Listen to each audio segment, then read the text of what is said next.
अस्सलाम वालेकुम स्टूडेंट्स, क्या हाल है आप सभी का। अब हमारा नेक्स्ट टॉपिक है ट्रांसलोकेशन ऑफ ऑर्गेनिक सॉल्यूट्स के नाम से। मैं एक बात पहले क्लियर कर दूं कि इन टॉपिक्स को ना कोशिश करें तरतीब में सुने, एक टॉपिक को बीच में से नहीं सुनना वरना आपका ट्रांसपोर्ट का वो जो एक मोमेंटम है वो बिगड़ जाएगा। हाँ, ट्रांसलोकेशन ऑफ ऑर्गेनिक सॉल्यूट्स या वाटर मिनरल अपटेक ये तो चलो डिफरेंट डायमेंशन में हो जाता है, लेकिन जब अपने एसेंट ऑफ जाइलम सैप का टॉपिक पढ़ना है वो आपको तब तक नहीं समझ में आएगा जब तक आपको वाटर मिनरल अपटेक के बारे में प्रोसेसेस का नहीं पता होगा, एपिडर्मल रूट हेयर्स का पता नहीं होगा, वो पाथवे का नहीं पता होगा, apoplast pathway, symplast pathway, vacuolar pathway, इनका नहीं आइडिया होगा तो आपके लिए अल्टीमेटली वो टॉपिक अंडरस्टैंड करना मुश्किल हो जाएगा।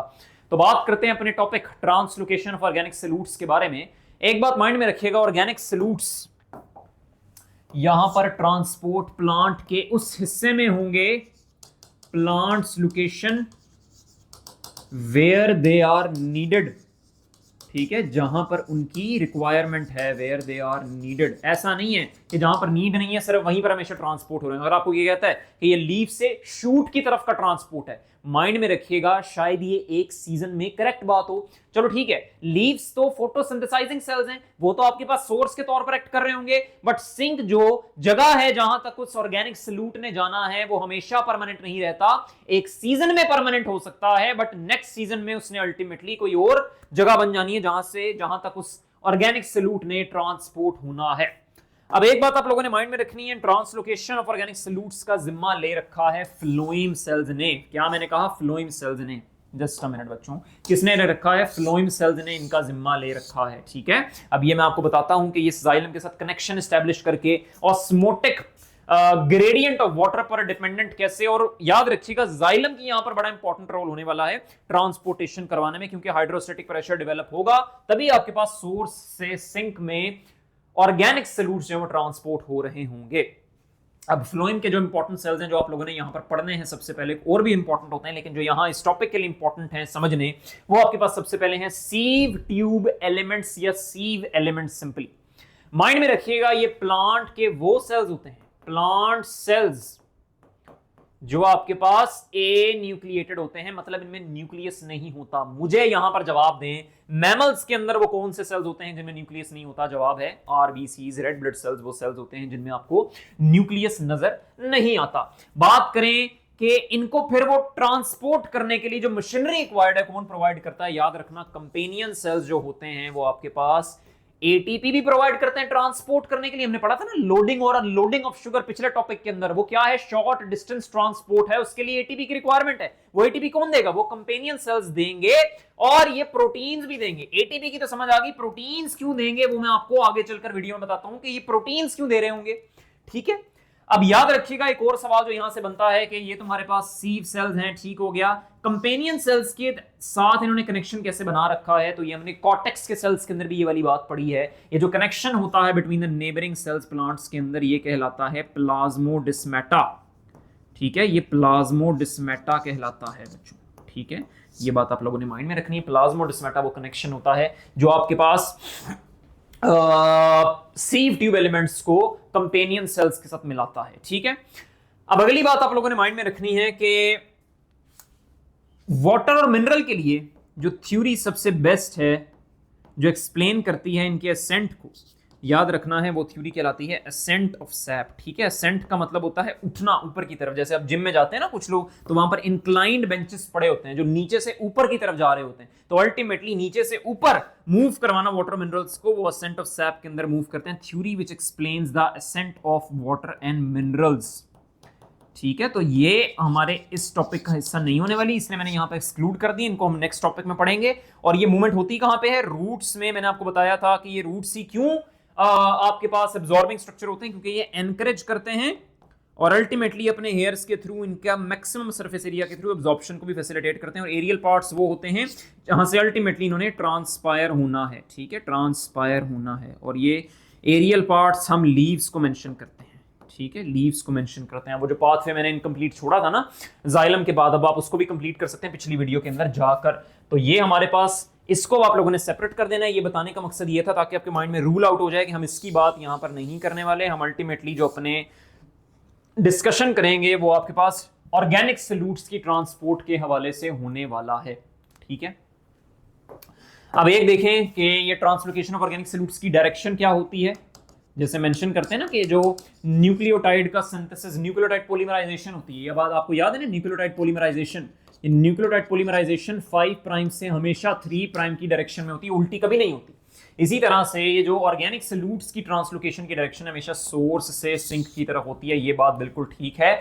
और ये सिंक किसी सीजन में, एक सीजन में रूट हो सकता है, दूसरे सीजन में सीड हो सकते हैं, सीजन 1, सीजन 2 और सीजन 3 में ये आपके पास फ्रूट्स भी हो सकते हैं बच्चों, ठीक है। ये वाली बातें आप लोगों ने माइंड में रखनी है। अब एक बात मैं और क्लियर कर दूं, जैसे हमने जाइलम सैप को पढ़ा था, ये आपके पास फ्लोइम सैप है। ये कॉम्पोजिशन आप लोगों ने माइंड में रखनी है कि जो फ्लोइम सैप होता है 90% सुक्रोज पर 10% ड्राई मैटर पर कंपोजिट करता है। अगर मैं यहाँ पर सुक्रोज की जगह ग्लूकोज लिख दूं तो मुझे बताएं क्या ये बात ठीक होगी? अगर मैं यहाँ स्टार्च लिख दूं तो क्या ये बात ठीक होगी? बोले बच्चों, माइंड में रखिएगा ये वाली बात गलत होगी, ठीक है। ये वाली बात जो है वो आपके पास गलत होगी। ट्रांसपोर्टिंग शुगर आपके पास हमेशा सुक्रोज होगा। उसकी वजह सिर्फ और सिर्फ एक होती है, वैसे तो आगे बतानी थी लेकिन यहीं पर बता रहा हूं कि सुक्रोज जो है वो आपके पास ट्रांसपोर्टिंग शुगर के तौर पर एक्ट क्यों करता है। इसकी दो वजूहात हैं। ये वैसे आप लोगों ने बायोमोलिक्यूल्स का चैप्टर अगर मुझसे पढ़ा है तो वहां पर मैंने आपको बताया हुआ है कि sucrose is the only disaccharide which is non reducing, ठीक है। Sucrose is the only disaccharide जो कि नॉन रिड्यूसिंग शुगर के तौर पर एक्ट करता है। और नॉन रिड्यूसिंग का मतलब यह है कि इसके पास कोई भी फ्री एल्डिहाइड या कीटोनिक ग्रुप मौजूद नहीं है। और फ्री एल्डिहाइड और कीटोनिक ग्रुप की एब्सेंस हमें यह बताती है कि यह रिएक्ट जल्दी नहीं करता, नॉन रिएक्टिव शुगर है, जिसकी वजह से उस ऑर्गेनिक सॉल्यूट के ट्रांसपोर्ट होने के चांसेस मैक्सिमम हो जाते हैं। रिएक्ट नहीं करता बीच में किसी भी चीज के साथ बच्चों, ठीक है। तो ये आपके पास नॉन रिएक्टिव शुगर है, ये नॉन रिड्यूसिंग शुगर है, जिसकी वजह से ये ट्रांसपोर्टिंग डाइसैकेराइड। नम्स में 2 दफा ये सवाल आया, 2 दफा इस सवाल ने अपनी जगह बनाई है सुक्रोज की इस वाली बात में, ठीक है।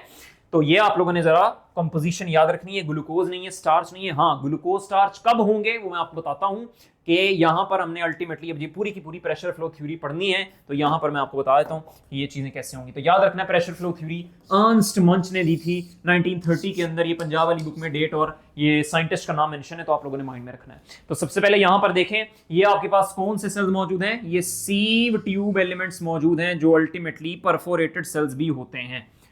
इन्होंने प्लाज्मोडेस्माटा के थ्रू कनेक्शन बना रखा है आपके कंपेनियन सेल्स के साथ, ठीक है। कंपेनियन सेल्स के साथ कनेक्शन बना रखा है सीव ट्यूब एलिमेंट्स के साथ, ठीक है। तो यहां पर आप लेबल कर सकते हैं कि ये आपके पास क्या है, प्लाज्मोडेस्माटा है, ठीक है। प्लाज्मोडेस्माटा कनेक्शन है between the companion cells and the sieve tube elements. तो ये आपके पास क्या है, सोर्स है। अब ये जो एरो है ना बच्चों, ये एरो एक बड़ी इंपॉर्टेंट चीज को इंडिकेट कर रहा है, और ये वाला एरो भी एक बड़ी इंपॉर्टेंट चीज को इंडिकेट कर रहा है। किस चीज को इंडिकेट कर रहा है? सबसे पहले एक बात माइंड में रखिएगा कि प्लांट के मुख्तलिफ सेल्स जो यहां पर मौजूद होंगे उनके ऊपर सबसे पहले क्या चीज फॉल करेगी? सनलाइट जो है वो फॉल करेगी। क्या मैंने कहा? सनलाइट सबसे पहले फॉल करेगी। सनलाइट क्यों फॉल करेगी? क्योंकि प्लांट ने अपने फूड को प्रिपेयर करना है, डार्क रिएक्शन ने यहां पर होना है। एक डार्क रिएक्शन होगा तो एक G3P का मॉलिक्यूल बनेगा, 2 डार्क रिएक्शन होंगे तो 2 G3P के मॉलिक्यूल्स बनेंगे, और 2 G3P के मॉलिक्यूल्स याद रखना अल्टीमेटली शुगर को यहां पर सिंथेसाइज कर देंगे, जो सिंथेसाइजिंग शुगर यहां पर ग्लूकोज कहलाती है। तो ये 2 डार्क रिएक्शन से ग्लूकोज का मॉलिक्यूल जो है वो प्रिपेयर होता है। फिर माइंड में रखिएगा कि इस ग्लूकोज ने सुक्रोज के अंदर कन्वर्ट होना है मजीद डार्क रिएक्शंस के थ्रू, क्योंकि हमें पता है ग्लूकोज एक रिएक्टिव शुगर है, इसमें फ्री एल्डिहाइड और कीटोनिक ग्रुप मौजूद है। हमें एक ऐसा शुगर चाहिए जिसमें ये ना हो, तो ये सुक्रोज के अंदर कन्वर्ट होगा और अल्टीमेटली कंपेनियन सेल्स इसको लोड कर देंगे सीव ट्यूब एलिमेंट्स के अंदर।